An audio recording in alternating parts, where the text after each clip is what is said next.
အားလုံးပဲမင်္ဂလာပါရှင်ဒီကနေ့အိမ်မှာသီးစုံပဲဟင်းရည်လေးချက်စားဖြစ်ပါတယ်ဒါကတော့ပဲလေးတွေကိုညကတည်းကနေပြီးတော့မှရေစိမ်ပေးထားရဖြစ်ပါတယ်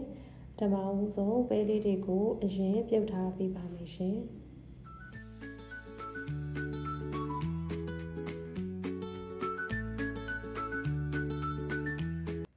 စုံပဲဟင်းရည်လေးချက်စားမှဖြစ်လို့မိမိကြိုက်တဲ့ရာသီးနှံလေးတွေကိုပြင်ဆင်ထားပေးနိုင်ပါတယ်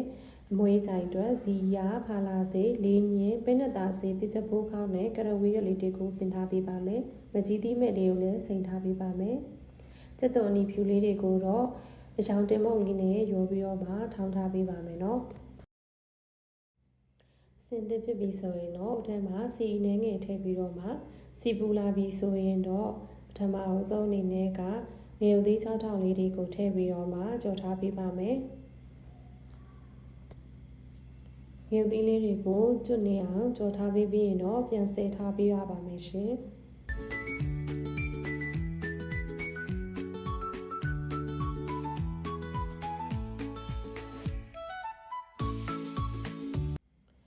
ပြီးရင်တော့ပြင်းတော်တဲ့ရွက်နဲ့အမွေးကြိုင်လေးတွေကိုထည့်ပြီးတော့မှစီစတက်ပေးပါမယ်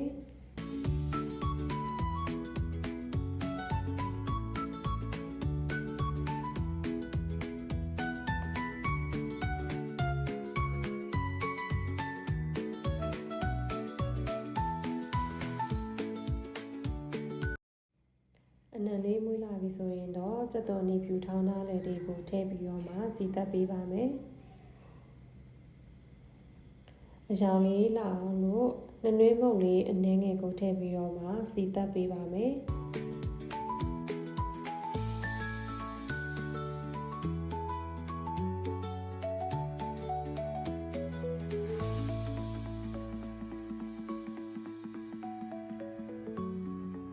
မဆလာလေးနည်းငယ်ကိုလည်းထည့်ပြီးတော့မှစီတက်ပေးထားပါတယ်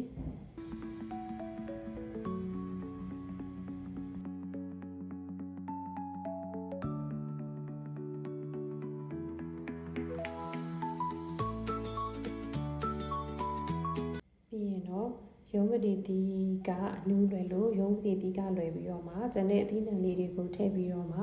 တမအောင်ပြန်မှွေကြောပေးထားပါမယ်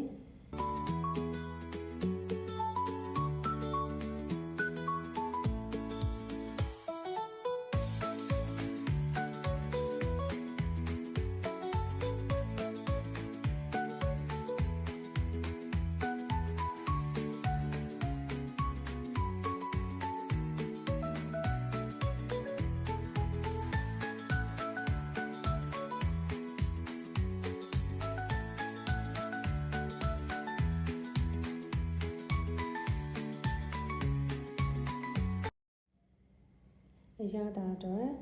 စားတကြားချုံမုံစက်သားမုံတို့ကိုနည်းငယ်ထည့်ပြီးတော့မှပြန်လဲမှွေထားပေးပါမယ်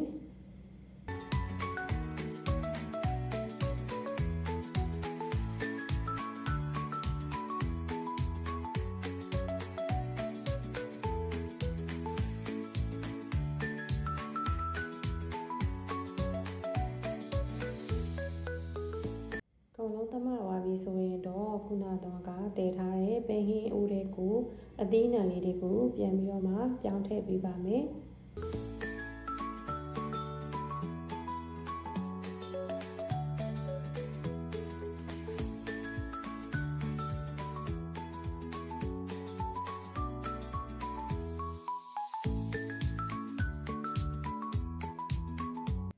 ပဲအိုးထဲမှာပဲအသီးနှံလေးတွေနူးဤလာသည့်အထိခဏလောက်တည်ထားပေးလိုက်ပါမယ်နော်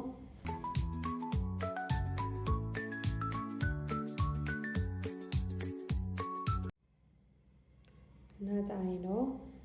ခုနကရေစိမ်ထားတဲ့မကြီးရေလေး3စောလောက်ထည့်ပြီးတော့မှဆက်တည်ထားပေးပါမယ်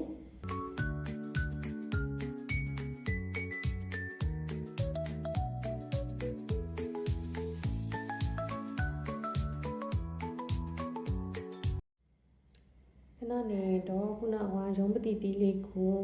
ထည့်ပေးပါမယ်ရုပ်သီးကြော်လေးတွေကိုလည်းတခါတည်းထည့်ပေးလိုက်ရင်တော့ရပါပြီရှင်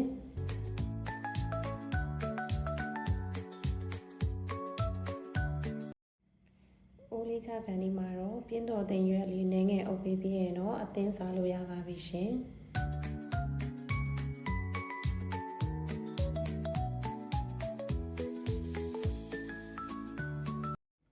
အခုလိုမျိုးပဲလေးတွေကအသီးရွက်လေးတွေကနိုးအီပြီးတော့မှအရသာလေးလည်းတော်တင်ဆိုရင်တော့အခုလိုမျိုးစားလုပ်ကောင်းတဲ့တီးစုံပဲဟင်းရည်လေးတစ်ခွက်ကိုရရှိပြီးဖြစ်ပါတယ်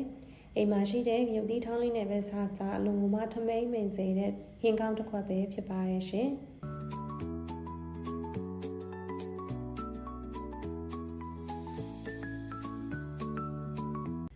အားလုံးလည်းလိုက်လို့စားကြည့်ပါအောင်ရှင်